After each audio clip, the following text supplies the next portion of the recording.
Belt షాపులు బంద్ చేయండి. ఉదయం 5 గంటలకు 6 గంటలకు 7 గంటలకు మొదలు పెడుతుర్రు. పొద్దున్నాక తాగి ఎన్నో కుటుంబాలు నాశనం అవుతున్నాయి. ఎంతో మంది పిల్లలు ఏడుస్తున్నారు, తల్లిదండ్రులు ఏడుస్తున్నారు, భార్యలు ఏడుస్తున్నారు. కొందరైతే పోయి డైరెక్ట్ కొడుతుర్రు, భార్యను కొడుతుర్రు, పిల్లల్ని కొడుతుర్రు, తల్లిదండ్రులను కొడుతున్నారు. మీకు అర్థం ఉండాలి, సోయి ఉండాలి చెప్తుండే ఎన్నిసార్లు. మేము ఇంత మంచి కార్యక్రమం చేస్తున్నాం, ఇక్కడ తాగి వచ్చి మాట్లాడుతున్నారు. ఇది ఎంత మంచి కార్యక్రమం.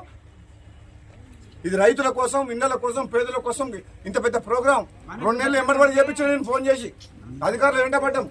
రికార్డ్ టైంలో కంప్లీట్ చేసినాం. ఒక పండుగ వాతావరణం. పని చాలా ఫాస్ట్ అయింది సార్.